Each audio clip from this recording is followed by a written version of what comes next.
Assalamualaikum warahmatullahi wabarakatuh. Alhamdulillah nahmaduhu wa nasta'inuhu wa nastaghfiruh wa na'udzu billahi min sururi anfusina wa min sayyiati a'malina. Man yahdihillahu fala mudilla lahu wa man yudlil fala hadiya lahu. Asyhadu an la ilaha illallah wahdahu la syarika lahu wa asyhadu anna Muhammadan abduhu wa rasuluh. Allahumma shalli wa sallim ala sayyidina Muhammad wa ala alihi wa sahbihi ajma'in, amma ba'd. Jemaah tarawih yang sama dimuliakan, dirahmati dan diberkati oleh Allah Subhanahu wa taala. Marilah senantiasa kita bersyukur kehadirat Allah Subhanahu wa taala atas nikmat, hidayah dan taufik yang Allah berikan kepada kita sekalian, sehingga pada kesempatan ini kita masih dapat menggerakkan kaki kita untuk hadir di masjid kita ini dengan satu tujuan, hanya untuk menyembah kepada Allah Subhanahu wa taala. Begitu juga marilah senantiasa mencintai Rasulullah sallallahu alaihi wasallam dengan mengikuti sunnah-sunnah Rasulullah dan banyak berselawat kepada Rasulullah sallallahu alaihi wasallam. Jemaah tarawih yang sama dimuliakan oleh Allah. Insyaallah pada malam ke-7 Ramadan, judul ceramah yang saya akan sampaikan adalah taubatan nasuha. Jemaah tarawih yang sama dimuliakan oleh Allah, walaupun sudah ada jaminan Rasulullah sallallahu alaihi wasallam ketika memasuki bulan suci Ramadan, dan orang yang berpuasa pada bulan suci Ramadan dengan iman dan mengharapkan ridha Allah Subhanahu wa taala, diampuni dosanya yang telah lalu. Bahkan Rasulullah sallallahu alaihi wasallam memberikan penggambaran man fari bidukhuli Ramadan haramallahu jasadin 'alan nir. Barang siapa bergembira dengan datangnya bulan suci Ramadan, maka diharamkan jasadnya disentuh oleh api neraka. Begitu juga jaminan diberikan kepada orang yang berpuasa pada bulan suci Ramadan. Man shoma Ramadanan imanan wa ihtisaban ghufira lahu ma taqaddama min dhanbi. Barang siapa berpuasa pada bulan suci Ramadan dengan iman dan mengharapkan ridha Allah Subhanahu wa taala, maka diampuni dosanya yang telah lalu. Namun ada jaminan pengampunan atas dosa dan kesalahan yang pernah kita lakukan. Rasulullah sendiri sudah dijamin oleh Allah Subhanahu wa taala, tetapi Rasulullah sallallahu alaihi wasallam mohon ampun kepada Allah Subhanahu wa taala 100 kali dalam satu hari. Kalau kita umatnya yang tak terluput yang namanya kesalahan dan kehilapan, maka tentunya untuk menghapus kesalahan kita senantiasa kita beristighfar mohon ampun kepada Allah Subhanahu wa taala. Karena manusia tidak ada yang terluput dari kesalahan. Allah Subhanahu wa taala memanggil kepada kita khusus yang beriman, ya ayyuhalladzina amanu tubu ilallahi taubatan nasuha. Hai orang-orang yang beriman, bertaubatlah kamu kepada Allah Subhanahu wa taala dengan taubat yang sebenar-benarnya. Mana itu taubat yang sebenar-benarnya? Setelah kita melakukan suatu kesalahan, kehilapan, maka disitulah kita disuruh kembali mohon ampun kepada Allah Subhanahu wa taala. Jangan nanti bertumpuk dosa kita baru kita mohon ampun. Setiap kita melakukan suatu kesalahan, kita menyadari kesalahan kita mohon ampun kepada Allah. Dengan syukurannya kita membaca astaghfirullahaladzim wa atubu ilaih. Jemaah yang sama dimuliakan oleh Allah, syarat di dalam melaksanakan taubatan nasuha yang pertama adalah menyesali perbuatan dosa yang pernah kita lakukan. Dosa apa yang pernah kita lakukan? Yang kedua, menyesali perbuatan dosa yang pernah kita lakukan. Dan yang ketiga, berjanji kepada Allah Subhanahu wa taala tidak akan melakukan dosa yang serupa yang pernah kita lakukan. Dan yang keempat, kita tutup kesalahan kita dengan amal-amal ibadah. Dan yang kelima, kita banyak mengucapkan istighfar, mohon ampun kepada Allah Subhanahu wa taala. Jemaah yang sama dimuliakan oleh Allah. Maka dengan taubat kita kepada Allah Subhanahu wa taala, Allah Subhanahu wa taala memberikan penggarisan kepada kita. Innallaha yuhibbut tawabina wa yuhibbul mutatahhirin. Sungguh Allah mencintai orang-orang yang senantiasa bertaubat kepadanya dan mencintai orang-orang yang selalu membersihkan dirinya. Jadi syarat untuk bisa dicintai oleh Allah Subhanahu wa taala, senantiasa kita mohon ampun kepada Allah dan selalu membersihkan diri kita, baik dalam diri jasadia kita dan batinnya kita, selalu dengan mohon ampun kepada Allah Subhanahu wa taala. Jemaah yang sama dimuliakan oleh Allah. Dalam salah satu kisah pernah terjadi pada Rasulullah sallallahu alaihi wasallam.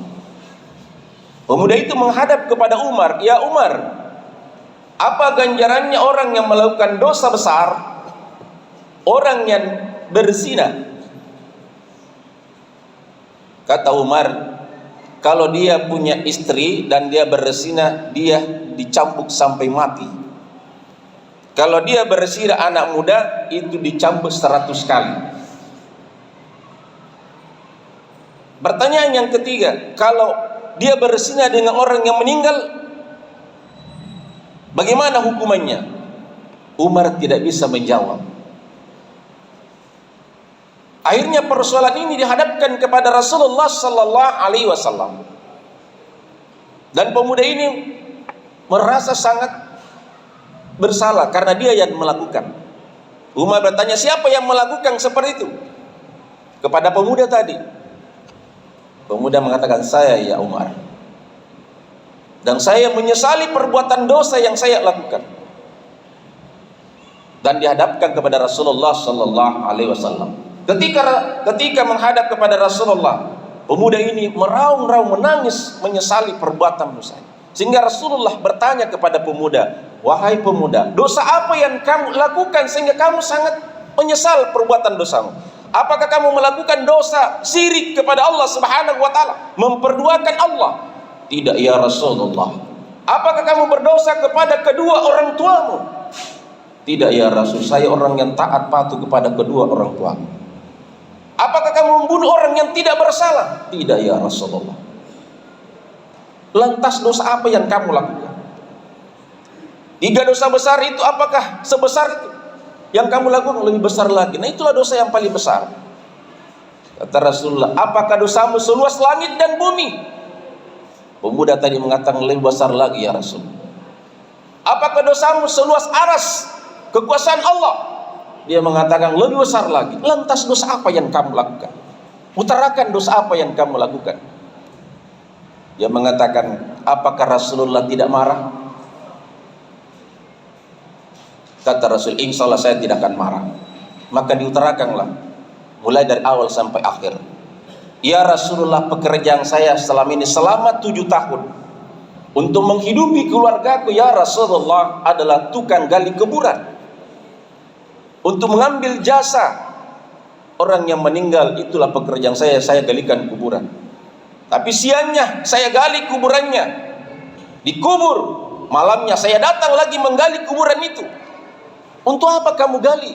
Untuk saya ambil kain kafannya, untuk saya jual kembali. Ya Rasul, hampir semua yang dikuburkan dia tidak punya kain kafan, karena kain kafannya saya jual kembali. Rasulullah belum marah. Tapi namun ya Rasul, ada kaum Ansar, wanita cantik, siangnya meninggal. Malamnya saya datang menggali kuburannya, saya buka kain kafannya. Saya dipengaruhi iblis ya Rasulullah. Saya berhubungan badan dengan mayat dengan sepuas hati saya. Dan setelah itu saya tinggalkan. Ketika saya balik, tiba-tiba mayat itu berdiri. Dia panggil saya. Teganya engkau melakukan dosa kepada saya, membuat saya menghadap kepada Tuhanku dalam keadaan telanjang, tidak pakai pakaian, dalam keadaan junub. Disitulah saya selalu dihantui ya Rasulullah. Sehingga saya kembali saya kuburkan kembali, tapi selalu saya dihantui. Jemaah yang sama dimuliakan oleh Allah. Ini Rasulullah merah mukanya dan mengusir pemuda itu. Kamu bukan manusia dan melebihi daripada binatang. Keluar kamu dari rumah saya, kata Rasulullah. Maka pemuda ini keluar dari rumah Rasulullah sallallahu alaihi wasallam. Dia pergi satu gua dan disitulah dia bertahanus mohon kepada Allah, mohon ampun, menyesali dosa-dosanya yang pernah dilakukan. Dan dia mohon kepada Allah, ya Allah,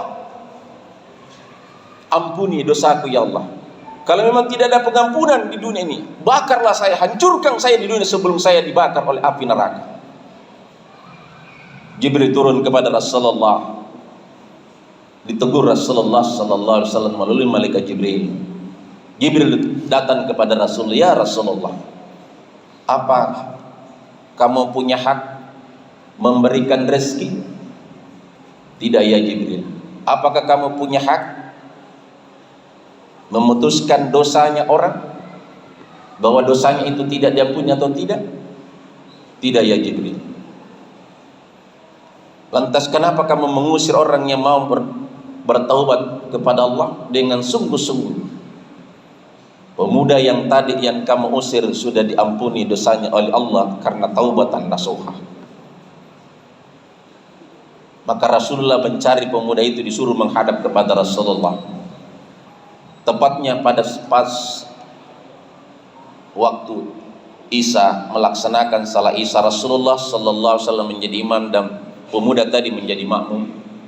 Rasulullah mengambil surah At-Takasur pada rakaat kedua. Tiba-tiba pemuda itu jatuh langsung meninggal dunia.